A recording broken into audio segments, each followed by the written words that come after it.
Oke, nah kita jumpa lagi di video penjelasan dari materi mata kuliah pemrograman pengantar sisap.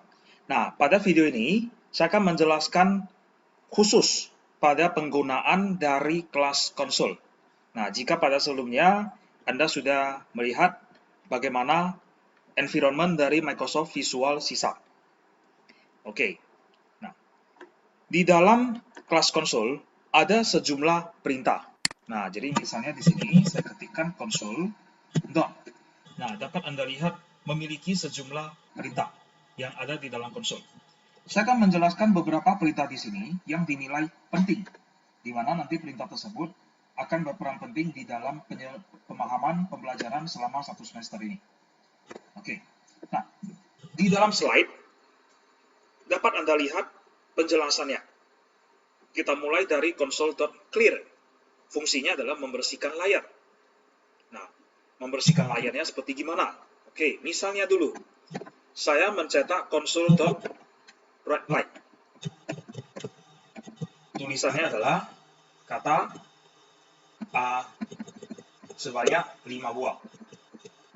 Setelah itu, console.readKey.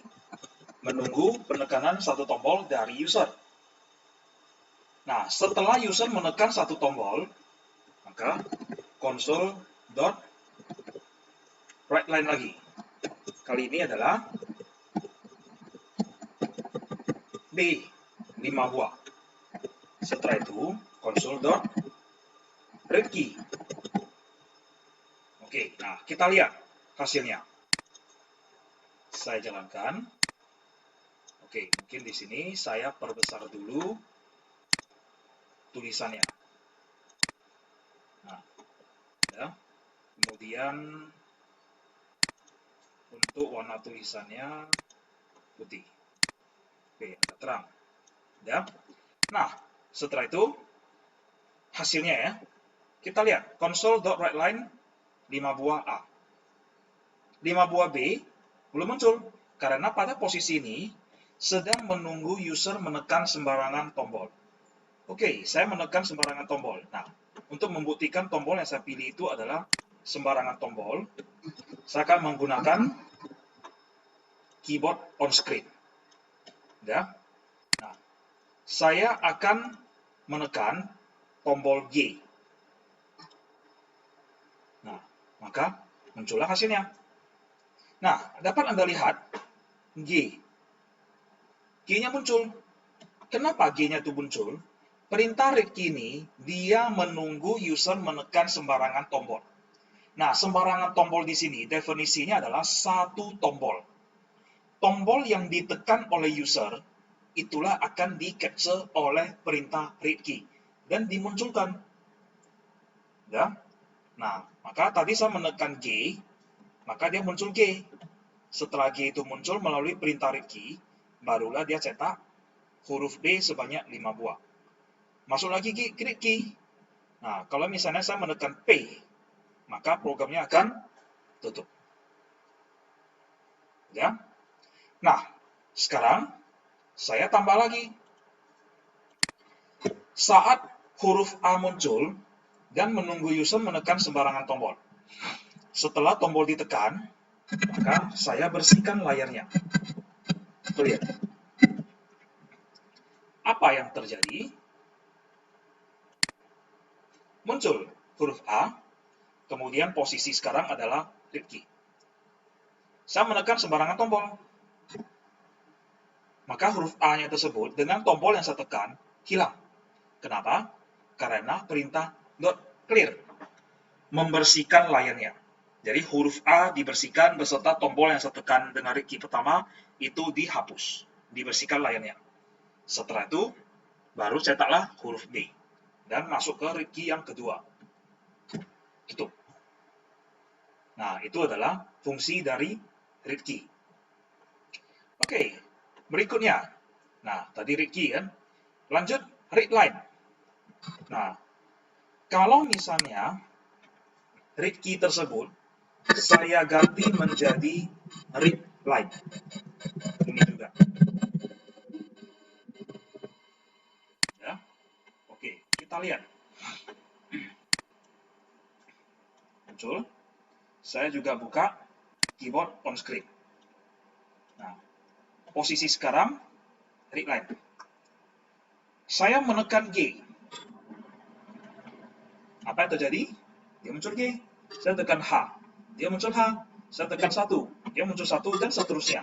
Apapun yang saya tekan, dia muncul. Begitu saya menekan Enter, barulah akan di-clearkan tampilannya, barulah cetak huruf B dan read line lagi. Nah, jadi read line dia menginput string. Kalau read key, dia menginputnya adalah satu karakter. Kalau read line, dia adalah menginput string. Ya? Nah, itu bedanya. Oke.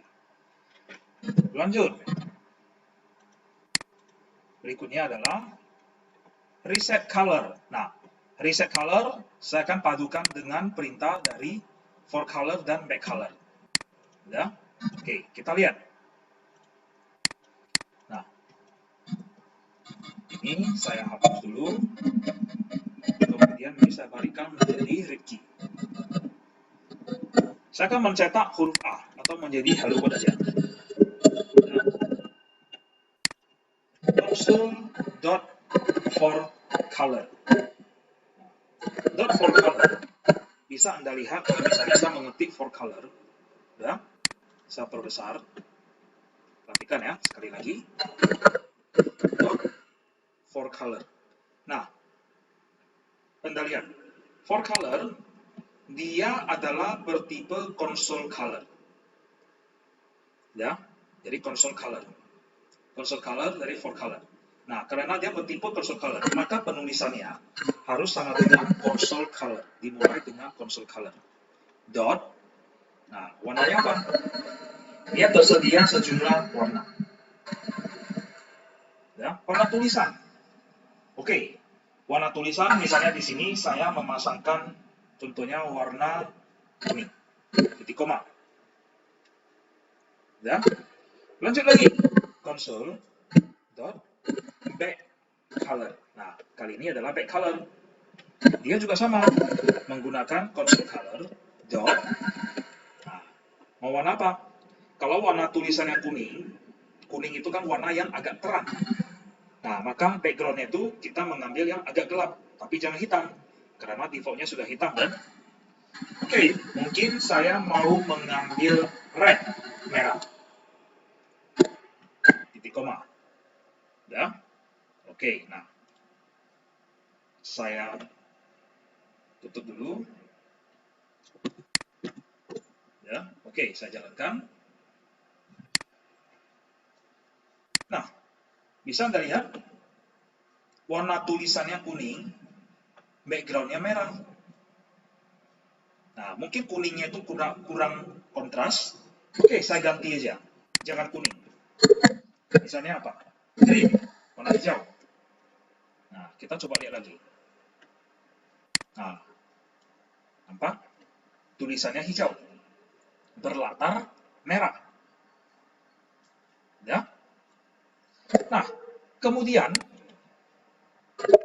saya menambahkan console.reset color setelah hello world dicetak.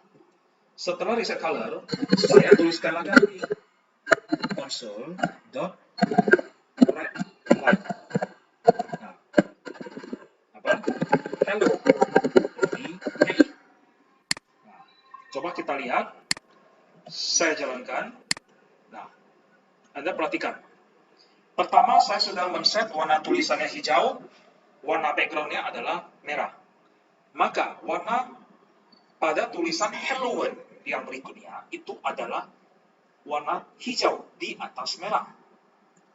Setelah dicetak kata Hello World, maka lanjut reset color. Warnanya di reset.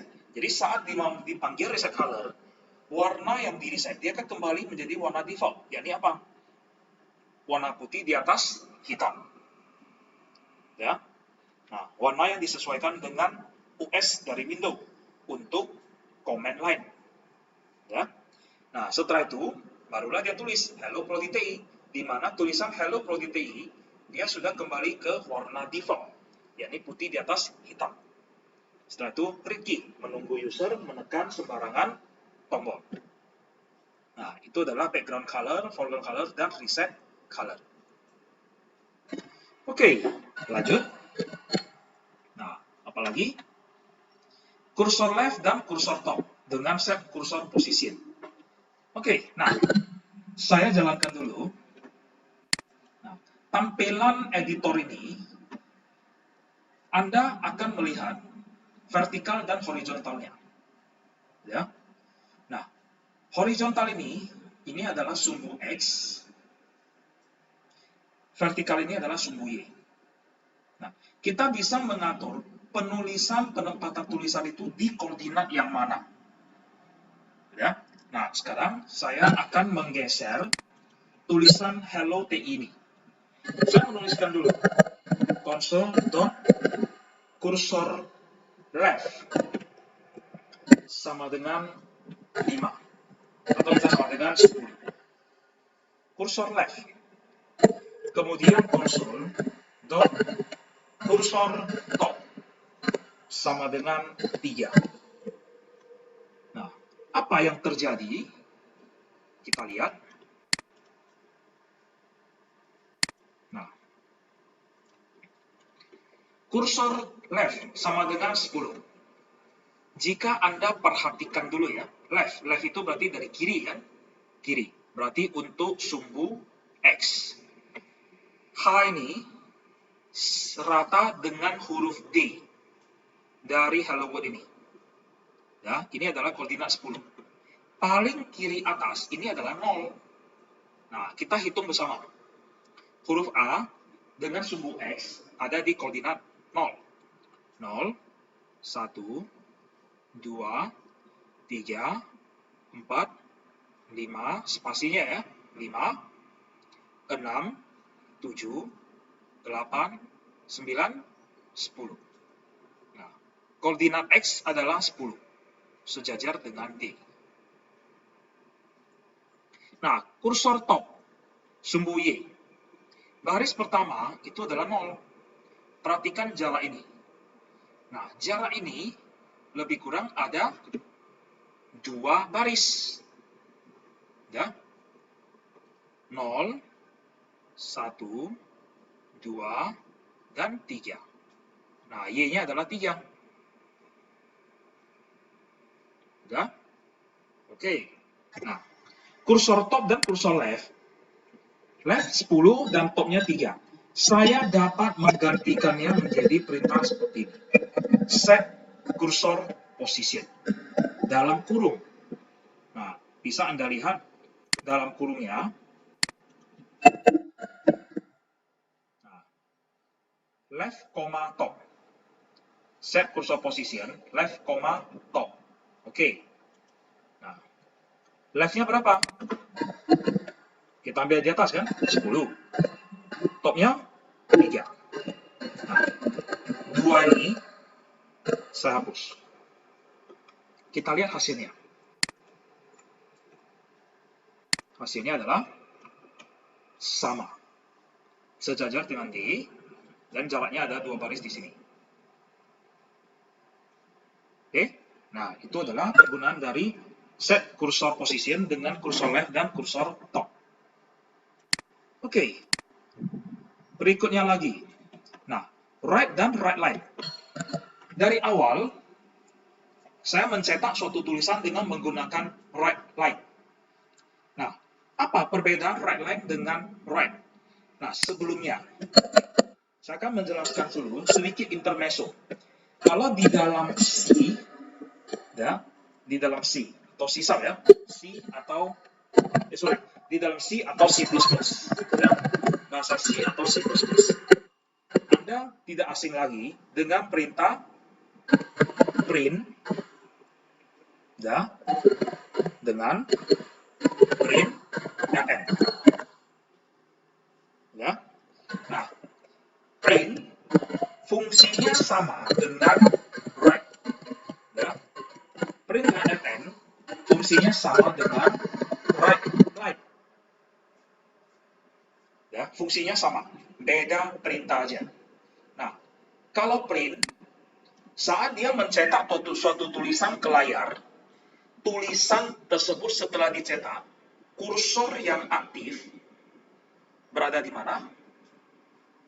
Betul, di belakang tulisan. Ya, di belakang tulisan. Ya. Perintah write juga sama. Setelah mencetak suatu tulisan, kursor yang aktif akan berada di tulisan yang baru dicetak tersebut, di belakangnya. Print line, print ln. Fungsinya apa? Setelah dia mencetak suatu tulisan, kursornya akan di-enter satu kali ke bawah, masuk ke baris baru. Write line juga sama.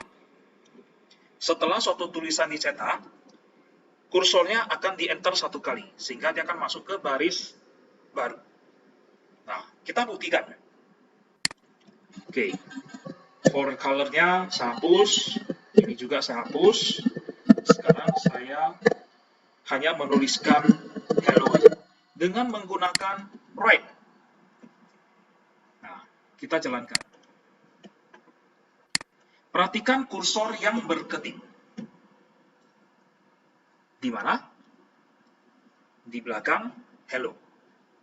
Betul? Oke. Saya menuliskan lagi console.writeLine. Nah, saya lanjut. Misalnya di sini spasi dulu. Lalu word. Start. Nah, efeknya jadi ini. Pertama, saya mencetak dulu hello dengan write. Artinya setelah hello ini dicetak, kursornya di sini. Ya, kursornya di sini. Kemudian, lanjut lagi, write line. Apa yang saya cetak? Spasi word. Dari kursor ini, dia akan lanjut cetak spasi word. Dengan menggunakan write line. Nah, setelah spasi word ini dicetak, karena menggunakan write line, maka kursor itu dia tidak akan di belakang, tapi di enter satu baris, masuk ke baris berikutnya. Nah, itu adalah write line. Ya, jadi fungsinya sama antara write dengan print, antara write line dengan print line. Oke, lanjut. Nah, berikutnya ada cap lock, number lock. Nah, ini hanya fungsinya untuk mengambil status dari tombol capital lock dan number lock. Jika capital lock-nya aktif, dia mengembalikan true. Jika cap lock-nya non aktif, dia akan mengembalikan false. Begitu juga dengan number lock. Oke, misalnya sebagai contoh aja ya. Saya hapus console.writeLine. Saya akan mencetak console.caplock. Kemudian lanjut lagi number lock. Oke, saya buka lagi keyboard. Ya. Nah, saya jalankan. Sama-sama adalah false. Oke, saya stop dulu. Cap lock-nya saya aktifkan. Saya jalankan. Nah, maka cap lock-nya true. Ya, number lock-nya false. Nah, pada posisi ini saya nggak bisa mendemokan number lock karena yang saya gunakan saat ini adalah laptop. Jadi tidak ada fitur tombol number lock-nya. Ya, tapi dapat Anda eksperimen dengan menggunakan keyboard eksternal. Ya. Oke. Nah, lanjut lagi. Ada namanya kursor visible. Kemudian terakhir dot title. Kita lihat. Apa maksudnya kursor visible dan dot title? Saya balik kembali ke pencetakan yang sebelumnya. Nah, hello. Nah, mungkin ini saya gabung kembali aja.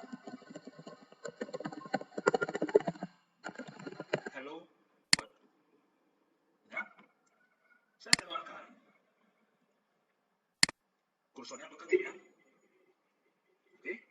saya stop. Nah, setelah dicetak, console.cursor visible sama dengan false. Saya jalankan. Di manakah kursor yang berkedip?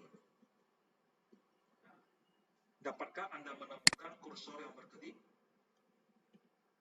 Tidak ada. Nah, kursor yang berkedip itu dalam kondisi tersembunyi. Kursor visible dan false. Nah, kemudian lagi, saat dari awal menjalankan cursor application, bisa Anda lihat judul di atasnya. Dia menuliskan lokasi penyimpanan dari solusi ini. Testing, console apps, dan sebagainya. Nah, tulisan ini, kalau misalnya Anda merasa terganggu dengan tulisan seperti ini, tulisan ini dapat Anda ubah dengan menggunakan .title. Contohnya, console.title, contoh kelas console. Ya, nah, kita lihat. Nah, perhatikan di atas ini. Dia udah berubah. Title-nya adalah contoh kelas console. Dia tidak lagi menuliskan lokasi foldernya. Oke, nah demikian penjelasan dari penggunaan perintah-perintah yang umum digunakan di dalam kelas konsol di dalam Visual C#. Jika ada yang kurang dimengerti atau ada yang mau ditanyakan, silakan lemparkan ke forum yang telah tersedia. Terima kasih.